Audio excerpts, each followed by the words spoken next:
আমি একদমই রিহার্সাল করার সময় পাইনি, বিকজ আমাদের আউটডোর শুট চলছিল। আমি একটু হাঁপিয়ে গেছি, শুটিং এর জন্য আউটডোরে গেছিলাম, তো সেখান থেকে ফিরে আমি মাত্র একদিন রিহার্সাল দিয়েছিলাম এই নাচটার জন্য, আর এখন স্টেজে করলাম।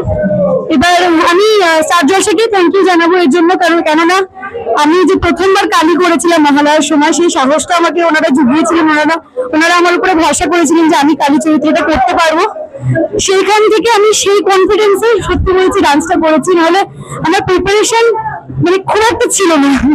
আর আরেকটা জিনিস কি হয় যে আমি একদম ক্লাসিক্যাল ডান্স একদম আমি শিখিনি, করতে পারি না, টু বি ভেরি অনেস্ট।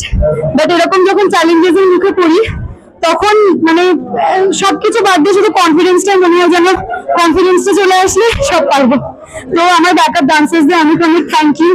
যে সাউন্ড ছিল সেটাও অনেকটা আর কি, আমার যারা কোরিওগ্রাফার ছিলেন তারা আমাকে প্রচুর বুস্ট আপ করেছেন, বলেছেন যে হ্যাঁ তুমি পারবে, তোমার মধ্যে আছে, তুমি পারবে।